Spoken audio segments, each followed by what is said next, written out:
여러분 어젯밤에 잘 주무셨습니까? 네, 저는 어젯밤에 잠을 잘 자지를 못했습니다.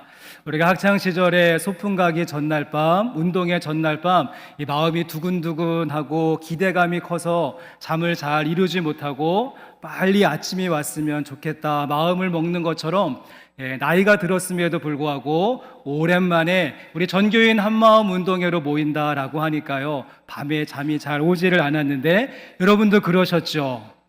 네, 아니신가요? 네, 오늘 청군이 이길까요? 백군이 이길까요? 따르릉 따르릉 전화 왔어요. 청군이 이겼다고 전화 왔어요. 그 다음 무엇이죠? 아니야 아니야 그건 거짓말. 백군이 이겼다고 전화 왔어요. 전라도에도 운동회 노래가 있었군요. 네, 우리 저처럼 밤잠을 설치신 분들은 오늘 기대하는 마음으로 우리 화합과 축복의 장소인 우리 한마음 운동회에 꼭 참석해 주시기를 부탁을 드리겠습니다. 우리 주변에 계신 분들과 함께 인사하실 때 청군이 이길까요? 백군이 이길까요? 질문해 주시고 한마음 운동회에서 뵙겠습니다. 같이 인사하도록 하겠습니다. 네, 한마음 운동회에서 뵙도록 하겠습니다. 예배가 마쳐지면 아래층에 우리 돼지고기, 불고기하고 흑미밥 아시죠? 흑미밥, 영양에 좋은 흑미밥이 준비되어져 있다라고 하니까 식사 얼른 하시고 우리 함께 이제 팔봉체육관으로 이동해서 즐겁고 유익한 하나됨의 시간을 함께 보낼 수 있었으면 좋겠습니다. 중학교 3학년 국어책에 소개되어지는 시 가운데 김강규 시인의 나라고 하는 시가 있는데요, 이 시를 보시면 시가 조금 싱거워서 나도 이 정도의 시는 짓겠다라고 하는 소감이 드는 시입니다. 나라고 하는 시인데요, 살펴보면 나는 나의 아버지의 아들이고 나의 아들의 아버지이고 나의 형의 동생이고 나의 동생의 형이고 나의 아내의 남편이고 나의 누이의 오빠고 나의 아저씨의 조카고 나의 조카의 아저씨고 나의 선생의 제자고 나의 제자의 선생이고 나의 나라의 납세자고 나의 마을의 예비군이고 나의 친구의 친구고 나의 적의 적이고 나의 의사의 환자고 나의 단골 술집의 손님이고 나의 개의 주인이고 나의 집의 가장이다. 여러분도 이 정도의 시는 지을 수 있을 것 같지 않습니까? 좋은 싱거운 느낌으로 다가오기는 하지만 이 시는요, 우리 모두가 나라고 하는 중심 안에서 다양하게 많은 사람들과 얽히고 설킨 관계 속에서 살아간다라고 하는 것을 소개하는 내용입니다. 사도 요한은 요한일서 말씀을 시작하면서 이러한 많은 관계를 사귐이다라고 하는 말로 소개하면서 우리들의 신앙의 여정에는 두 가지의 중요한 사귐이 필요하다라고 말하지 않았습니까?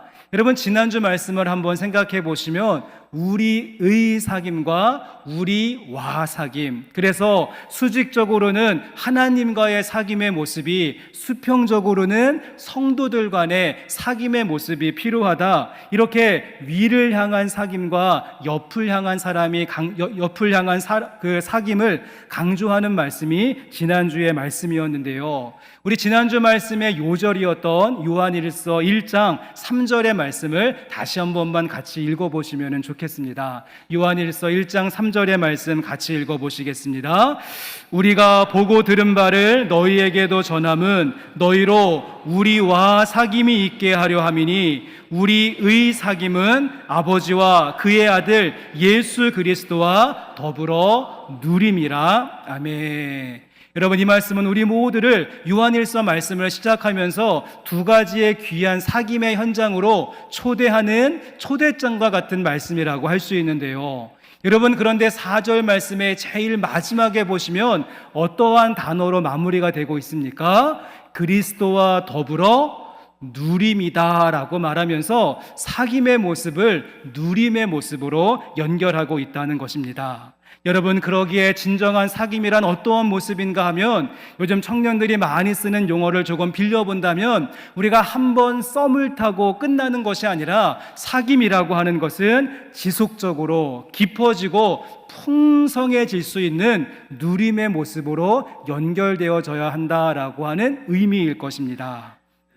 그래서 오늘은 저희가 지난 시간에는 사귐의 두 가지의 현장을 보셨다면 이제 이 두 가지의 사귐이 어떻게 우리들의 삶 속에 누림이 되어져서 더 풍성하고 더 단단해지고 더 깊어질 수 있는가, 그 방법을 같이 생각하는 말씀의 시간이 되고자 합니다.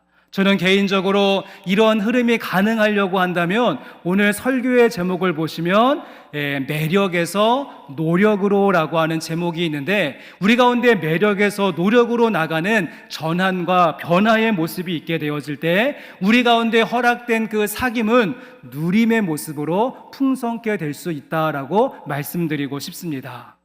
여러분, 한번 결혼 생활을 생각해 보시겠습니까? 대부분의 많은 결혼의 출발은요, 상대방에 대한 매력에 끌려서, 그래서 그 상대방이 보여주는 매력에 팍 꽂혀서 야, 내가 정말 이 사람이 아니면 살 수 없을 것 같은 매력으로 인하여서 결혼에 꼴이 나는 경우가 많다는 것입니다. 전문적인 용어로 콩깍지라고 하는데요, 그 콩깍지가 눈에 씌어지면 상대방의 매력에 끌려서 결혼에 꼴이 나게 되는 것이죠.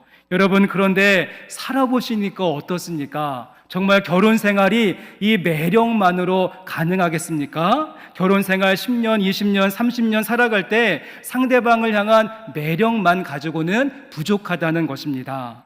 결혼 생활을 설명하는 용어 가운데 산전수전, 우여곡절, 파란만장, 위험천만, 아슬아슬, 이런 용어들이 있는데요, 우리의 결혼 생활은 결코 상대방을 향한 매력만 가지고는 불가능하다는 사실입니다. 사랑과 전쟁에 나오는 신구 선생님이 위기를 만난 부부를 향하여서 4주 후에 뵙겠습니다, 4주 후에 뵙겠습니다, 이런 말을 하는 것은 그 4주 동안 노력의 시간을 가져보라 라고 하는 메시지가 담겨져 있는 것입니다. 매력으로 시작한 결혼 생활에 문제가 생기고 위기가 찾아왔을 때 매력이 떨어진 것만 가지고 하소연하지 말고 노력하는 모습으로 서로 노력하게 되어질 때 지속적인 결혼 생활이 가능하다는 것이죠.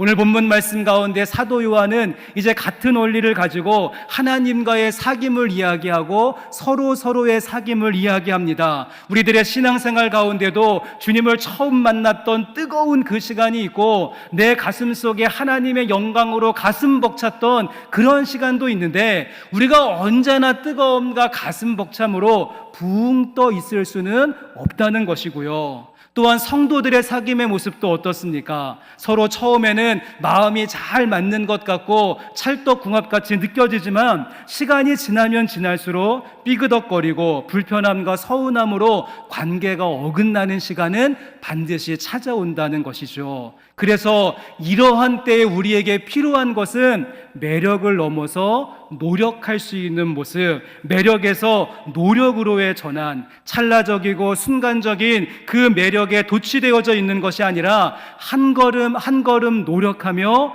이해하고 파악하고 수고하는 모습이 우리 가운데 필요한 줄로 믿습니다.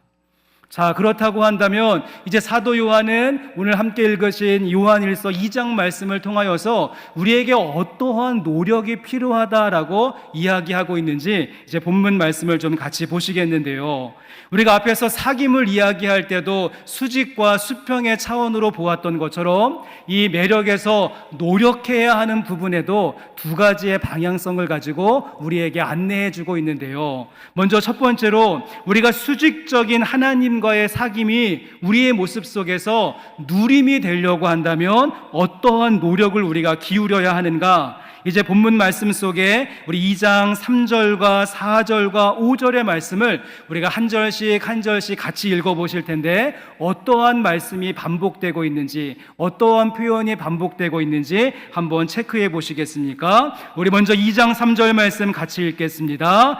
우리가 그의 계명을 지키면 이로써 우리가 그를 아는 줄로 알 것이요. 사도 요한이 이번에는 이 사귐이라고 하는 말을 안다라고 하는 용어로 바꾸면서 이야기합니다. 우리가 어떨 때 더욱더 하나님을 알아가고 사귐의 깊이를 더할 수 있는가? 우리가 그의 계명을 지키면, 우리가 그의 계명을 지킬 때 하나님을 더 깊이 알아간다라고 이야기하고 있고요, 우리 그 다음 절인 4절의 말씀도 같이 한번 읽어보시겠습니다. 그를 아노라 하고 그의 계명을 지키지 아니하는 자는 거짓말하는 자요 진리가 그 속에 있지 아니하되. 이번에도 역시 그를 아노라 하면서 무엇하지 않으면요, 그의 계명을 지키지 않으면 그것은 거짓말에 불과하다라고 말씀합니다. 또한 이어서 5절 말씀도 같이 읽어보시겠습니다. 누구든지 그의 말씀을 지키는 자는 하나님의 사랑이 참으로 그 속에서 온전하게 되었나니 이로써 우리가 그의 안에 있는 줄을 아노라. 누구든지 그의 말씀을 지키는 자, 그의 계명을 지키는 자는 하나님의 사랑이 그 안에서 온전하게 되어진다라고 말씀합니다. 저희가 2장의 3절과 4절과 5절의 말씀을 함께 읽으셨는데 반복되고 있는 우리의 노력의 차원이 무엇입니까? 계명을 지키는 것이, 그리고 하나님의 말씀을 지키는 것이 그분을 알아가고 진리 속에 거하고 온전하게 될 수 있는 우리의 노력의 차원이다라고 사도 요한은 말씀해 주고 있습니다. 여러분, 그런데 어떻습니까? 우리들의 신앙생활 가운데 계명을 지킨다라고 하는 말이 별로 유쾌하게 다가오지 않는 이유는, 우린 먼저 계명하면 율법이 떠오르면서 이것 하면 안 돼, 이렇게 살면 큰일 나, 왠지 우리를 좀 억압하고 통제하고 속박하는 위압감을 주는 말씀처럼 다가오는 경우가 많다는 것이죠. 그래서 계명을 지켜도 내가 벌 받을까봐, 나한테 재앙과 저주가 임할까봐 두렵고 떨려서 마지못해 억지로 지키는 의무적인 모습이 강한 것을 보게 되어집니다. 여러분, 그런데 오늘 본문 말씀 속에 사도 요한이 말하고자 했었던 계명을 지킨다는 것은 그 정도의 차원이 아닙니다. 너 이 계명 지키지 않으면 죽어, 너 3번 잘못하면 삼진 아웃이야, 이런 의미로서의 계명을 지키라가 아니라 우리 안에, 저와 여러분의 마음 속에 하나님을 향한 사랑의 마음이 충만하고 가득히 채워지게 되면 우린 너무도 자연스럽게 하나님의 계명을 지키게 되는 것이고, 그 과정을 통하여서 우리 가운데 있는 하나님의 사랑이 풍성케 되어지는 누림의 단계로 나아갈 수 있다는 의미가 됩니다.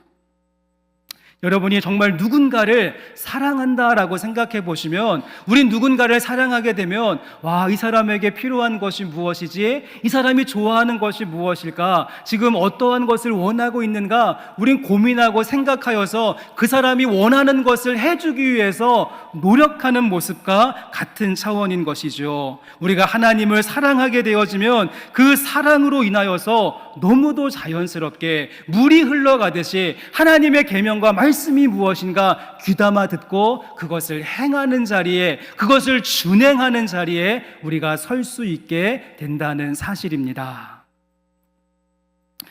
저는 제가 대학원 1학기 때, 그리고 저희 아내가 대학교 4학년 때 처음 이렇게 만나게 되어졌는데요, 이제 교제를 시작하고 얼마 지나지 않아서 아내가 저한테 이런 말을 했습니다.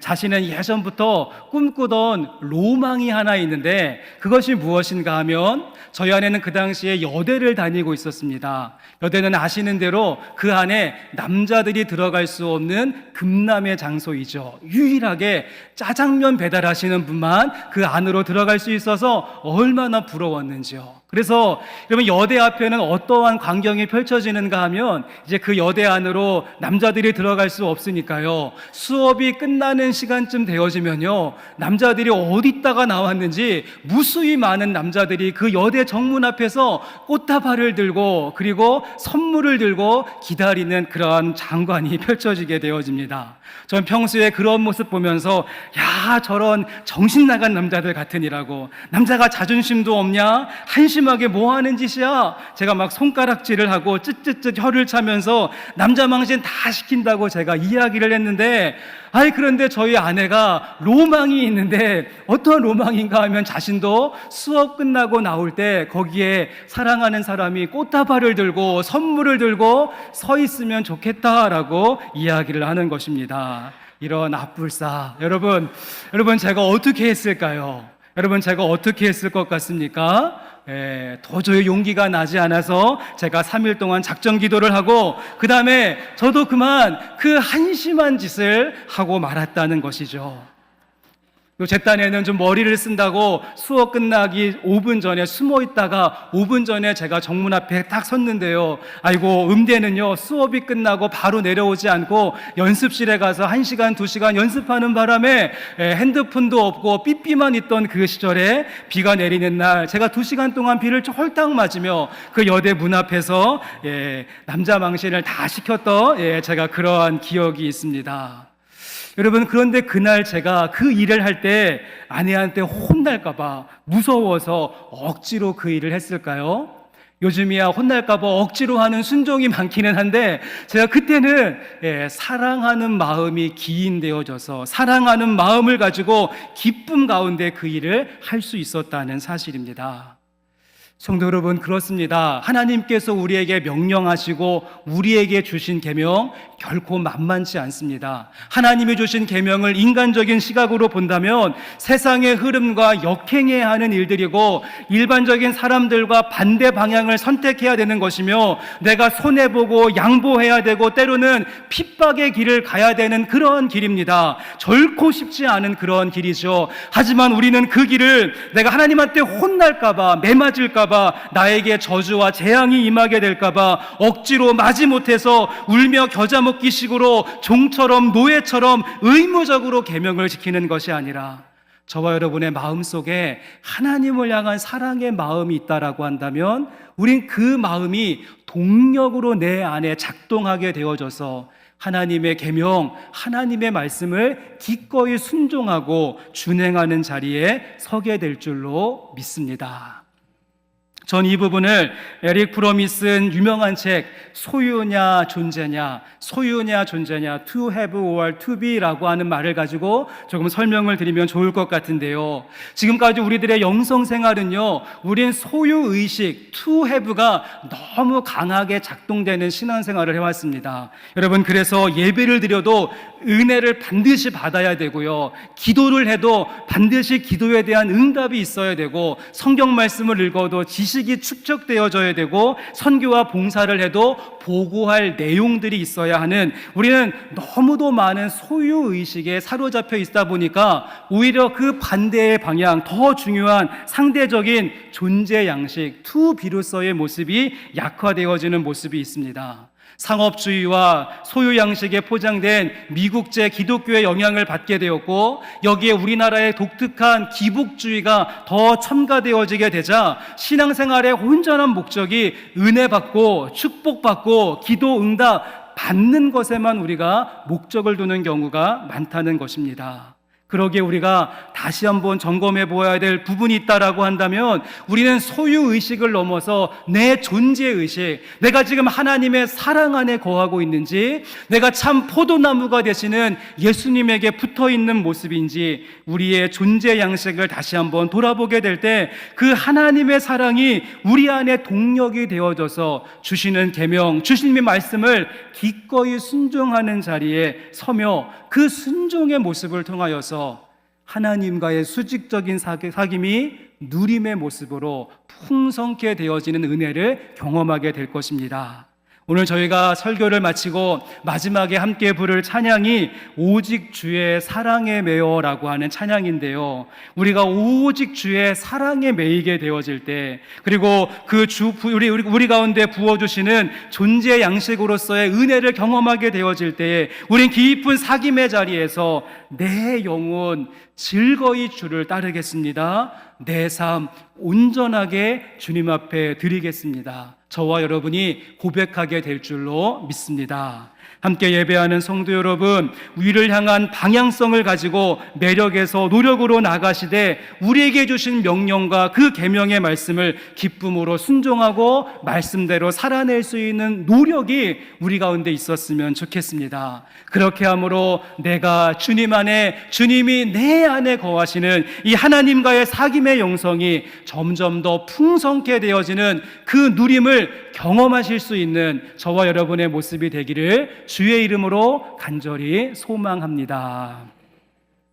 여러분, 그런가 하면 또 한 가지, 또 다른 차원으로서의 노력의 모습이 우리 가운데 필요한데요. 사도 요한은 사귐을 설명할 때도 수직과 수평으로 이야기했던 것처럼 우리의 노력의 모습에도 하나님을 향한 노력뿐만 아니라 서로를 향한 노력의 모습이 필요합니다. 우리 이번에 이어지는 7절과 8절의 말씀을 같이 한번 보겠습니다. 7절과 8절의 말씀은요, 사도 요한이 이제 옛 계명과 새 계명이라고 하는 말을 가지고 설명을 하는데, 우리 먼저 7절 말씀 같이 읽어보실까요?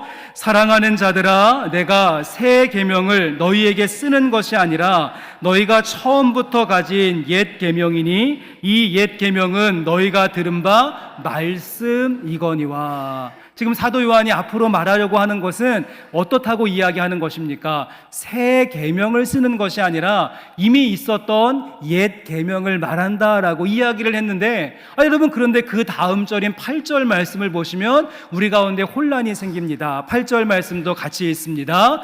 다시 내가 너희에게 새 계명을 쓰노니 그에게와 너희에게도 참된 것이라. 이는 어둠이 지나가고 참빛이 벌써 비침이니라. 아멘. 이번엔 뭐라고 말합니까? 새 계명을 쓴다라고 말합니다. 분명히 앞에 7절에서는 이것은 새 계명이 아니라 옛 계명이라고 이야기했는데, 금방 절을 바꾸어서는 또 내가 너희에게 새 계명을 쓴다라고 이야기하면서 약간 느낌이 90이 넘으신 이 사도 요한이 지금 정신이 왔다 갔다 하는 것은 아닌가, 조금 걱정스러운 대목인데, 여러분, 이 부분을 이렇게 이해하시면 좋습니다.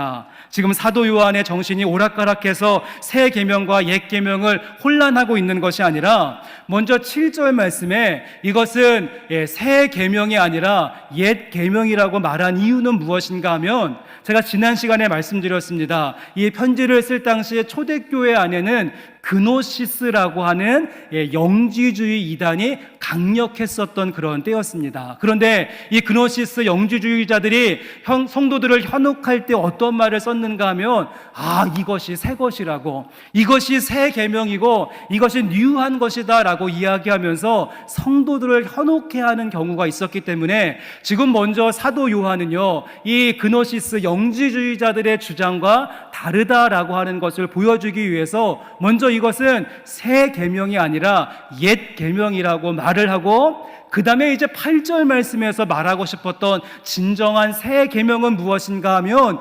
예수님께서 명령하셨던 새 계명, 이 땅 가운데 성육신 하신 예수님이 십자가를 완성하시면서 우리에게 새로운 계명을 주셨는데요, 요한복음 13장 34절 말씀을 참고해 보십시오. 요한복음 13장 34절입니다. 새 계명을 너희에게 주노니 서로 사랑하라. 내가 너희를 사랑한 것 같이 너희도 서로 사랑하라. 이것이 바로 새 계명이고, 사도 요한이 우리에게 말하고 싶었던, 우리가 수평적인 사귐 속에 어떠한 노력이 필요한가 하면 서로 사랑할 수 있는 새 계명의 실천, 예수님께서 우리를 사랑하신 것 같이 서로 사랑하라라고 하는 노력의 말씀을 주고 있다는 사실입니다. 자, 그런 다음에 사도 요한은 이제 이어서 계속해서 우리를 코너로 몰아가며 이러한 말을 이야기합니다. 우리 그 다음 절인 9절 말씀도 한번 보시겠습니까? 9절 말씀에 빛 가운데 있다 하면서 그 형제를 미워하는 자는 지금까지 어둠에 있는 자요. 빛 가운데 있다라고 하면서 마음속에 형제를 사랑하지 않고 미워하는 자는 어디에 있습니까? 어둠 가운데 있다라고 이야기하고 있고요. 11절 말씀도 보여주시면, 그의 형제를 미워하는 자는 어둠에 있고 또 어둠에 행하며 갈 곳을 알지 못하나니 이는 그 어둠이 그의 눈을 멀게 하였습니다. 여러분, 사도 바울의 선포는 거침이 없습니다. 만약 우리들의 마음속에 누군가를 미워하는 마음이 있으면, 우리가 아무리 열정적으로 예배하고 뜨겁게 찬양하고 또 간절하게 기도한다라고 할지라도 우리는 어둠 속에 있는 것이고, 그 미움이라고 하는 것이 우리의 눈을 멀게 만들고 우리의 길을 잃어버리게 만든다라고 말씀하고 있다는 것입니다. 이 말씀을 읽으시고 마음이 조금 불편하신 분들 있으실 것 같고요. 저도 이 말씀을 묵상하면서 마음이 편치 않았습니다. 그러면서 제 안에 막 이러한 하소연과 이런 말이 터져 나왔는데요. 아니 하나님, 미운 짓을 하니까 제가 미워하죠. 제가 괜히 미워하겠습니까? 지금 미운 짓만 골라 하니까 제가 미워하는 것 아니겠습니까? 제가 이렇게 막 하소연을 하고 있을 때 하나님께서 이틀 막 제 입을 탁 틀어 막으시면서 하시는 말씀이 무엇인가 하면, 야 이놈아, 미운 짓 하는 사람 미워하고, 그리고 사랑받을 만한 사람 사랑하는 것은 그건 못하는 사람이 어디 있겠느냐. 그것은 강조하지 않아도 모든 사람이 다 할 수 있는 기본 반찬에 해당된다는 것입니다. 그러기에 서로를 향한 사귐 속에 우리에게 필요한 노력이 무엇인가 하면, 미운 짓 하는 사람도 미워하지 않고 사랑할 수 없는 사람도 사랑할 수 있는 그 노력의 모습이 우리 가운데 필요하다라는 말씀을 주셨습니다. 물론 미운 짓 하는 그 행동도 문제이죠. 아니 오죽하면 사람들이 미워하겠습니까? 그러나 사도 요한은 근본적으로 미운 짓 행동이 아니라 미워하는 마음이 문제다라고 말씀하는 것입니다. 성경 말씀은 우리에게 선으로 악을 이기라라고 말씀하셨는데, 우리는 그 악을 이기기 위해서 우리 자신까지 악해졌다라고 한다면 그것은 우리가 미움의 영역에 넘어가고 만 것입니다. 진짜 걱정해야 될 사람은 미운 짓 하는 그 행동을 하는 사람이 아니라 그 미운 짓 하는 사람을 미워함으로 해결하려고 하는 내 자신이 더 문제이고 걱정이라는 사실을 기억하는 저와 여러분이 되었으면 좋겠습니다. 어떤 시인이 이야기하기를 나쁜 사람은 어떤 사람인가? 나쁜 사람을 이렇게 정의했는데요. 나쁜 사람은 나뿐인 사람, 나뿐인 사람이 나쁜 사람이라는 것이죠. 그래서 다른 사람은 생각하지 않고 오직 나밖에 모르는 나뿐인 사람이 나쁜 사람인데, 저와 여러분이 나쁜 사람이 아니라 좋은 사람, 좋다라고 하는 말에는 주다라고 하는 어원이 있는데, 누군가에게 주고 나누고 사랑할 수 있는 좋은 사람이 될 수 있기를 주님의 이름으로 간절히 소망합니다. 그리고 그런 사랑의 노력을 기울이시되, 특별히 오늘 저희가 예배 후에 함께 모이는 전교인 한마음 운동회를 통하여서 사랑의 노력이 충만한 그런 시간이 되었으면 좋겠습니다. 여러분, 한마음 운동회에서 이기려고 노력하지 마십시오. 가끔씩 어떤 분을 보면은 너무 이 승부욕이 막 차고 넘쳐서 마치 적군과 싸우듯이 게임과 이 경기에 임하시는 분들이 있는데, 올림픽 게임이 아니라 여러분 한마음 운동회입니다. 응원가 부를 때도 막 마귀들과 싸울지라 십자가 군병들아 이런 거 부르지 마시고, 우리 화합할 수 있는 따뜻한 노래를 함께 불러가면서 사랑이 가득한 사랑의 노력이 깃드는 한마음 운동회가 될 수 있기를 주님의 이름으로 소망합니다. 이제 말씀을 마치겠습니다. 오늘은 빨리 예배를 마쳐야지 우리가 식사하고 또 이제 체육관으로 옮겨갈 수 있으니까요. 오늘 말씀, 사도 요한이 이 요한일서 말씀을 쓸 당시에 그의 나이가 90이 넘었고, 그의 인생 말년에 이제 에베소라고 하는 도시에 머무르면서 제가 이 편지를 썼다라고 지난 시간에 말씀을 드렸는데요. 전승에 의하면 이 에베소 교회에서 가끔씩 이 노사도였던 사도 요한에게 이 에베소 교회 예배에 오셔서 조금 설교를 해달라라고 하는 부탁을 받는 경우가 종종 있었다라고 합니다. 그러면 이 거동이 불편했었던 사도 요한이 사람들에게 부축을 받고 또 들것에 실려 나가서 그 설교단에 설 때마다 언제나 하는 설교는 똑같았고 같은 말을 계속해서 반복했다라고 하죠. 지팡이를 의지하면서 비스듬히 선 상태에서 이 노사도였던 사도 요한은 나지막한 목소리로, 여러분, 하나님은 사랑이십니다. 우리 서로 사랑합시다. 하나님은 사랑이십니다. 우리 서로 사랑합시다. 이 말만 계속해서 반복하다가 그 설교단에서 내려왔다라고 하는 이야기가 있습니다. 성도 여러분, 하나님은 사랑이십니다. 우리 그 사랑에 덧입고 그 사랑이 충만하여서 우리에게 말씀하신 계명과 우리에게 주신 그 말씀을 지키고 준행할 수 있는 노력의 모습이 있기를 원합니다. 서로 사랑하십시오. 이 말씀도 기억하시면서 사랑의 빚진 자의 심정을 가지고 심지어 원수까지도, 심지어 마음에 미운 마음이 드는 사람까지도 사랑의 노력을 기울이는 우리 모두가 될 수 있기를 주님의 이름으로 간절히 축원합니다. 찬양팀 나와주시고 우리 오직 주의 사랑에 매여 우리 1절만 다시 한번 같이 찬송 드리시고 기도하는 시간 갖도록 하겠습니다.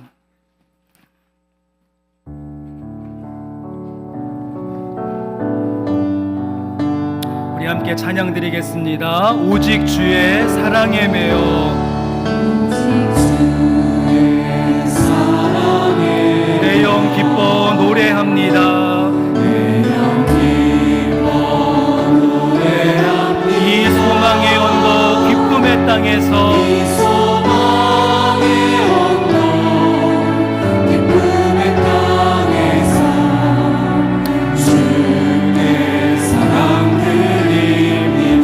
오직 주의 임재 안에 갇혀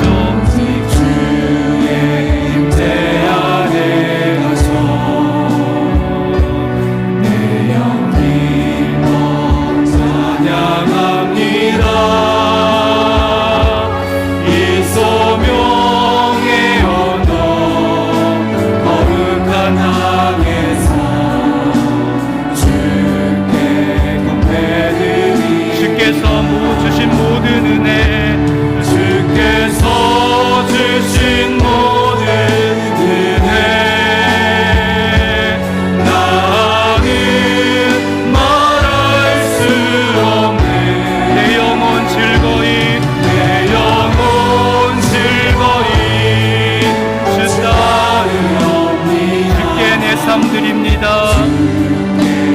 주께서 주신 모든 은혜 주께서 주신 모든 은혜 나는 말할 수 없네. 내 영혼 즐거이 주 따르옵니 주께 내 삶 드립니다. 우리 마지막 고백합니다. 주께서 주신 모든 은혜 주께서 주신 모든 은혜 나는 말할 수 없네. 내 영혼 즐거이 주 따르옵니다. 주께 삶 드립니다. 우리 함께 같이 기도할 때 우리 모두 자리에서 일어나시겠습니다. 우리 자리에서 일어나셔서 함께 이 시간 통성으로 기도할 때 하나님 오직 우리가 주의 사랑에 매여서 그 사랑에 힘입어 주의 말씀을 순종할 수 있는 그러한 노력의 모습이 있게 하시고 우리가 넘치는 그 사랑을 가지고 누군가를 사랑하며 용서하고 마음에 품어낼 수 있는 노력의 모습이 우리 가운데 있게 하여 주시옵소서. 이러한 기도 제목을 가지고 함께 이 시간 우리 통성으로 기도하겠습니다. 하나님 감사합니다. 우리의 삶을 인도해 주시는 하나님 아버지, 날마다 우리의 삶을 지키시고 인도해 주시는 하나님의 은혜를 바라보며 나아갈 수 있도록 인도해 주시고 내가 서 있는 이 자리에서 다시 한번 순종하며 주님 앞에 나아갑니다. 우리의 삶을 지키시고 인도해 주셔서 우리가 그 사랑에 힘입어 더욱더 사랑의 노력을 기울이게 해주시고 순종의 노력이 있게 해주시고 하나님의 뜻 이루게 하여 하나님 아버지, 오늘도 주신 말씀 마음에 담고 주어진 삶의 현장으로 나갑니다. 우리 가운데 노력이 필요하오니 하나님 주의 말씀 순종하며 그 말씀 따를 수 있는 귀한 노력의 모습이 있게 해주시고 서로 사랑하며 마음에 품고 미움을 지워버릴 수 있는 아름다운 노력의 모습도 우리 가운데 있게 하여 주옵소서. 이제는 우리 주 예수 그리스도의 은혜와 하나님 아버지의 놀랍고 크신 사랑하심과 성령님의 교통하시고 역사하심이 오늘 함께 예배하고 주어진 삶의 현장으로 더 풍성한 사귐을 누림으로 이루기를 소망하며 주어진 삶의 자리로 나가는 믿음의 성도들 가운데, 또한 예배 후에 진행되어지는 전교인 한마음 운동의 가운데 지금부터 영원토록 함께 하시기를 간절히 축원하옵나이다. 아멘.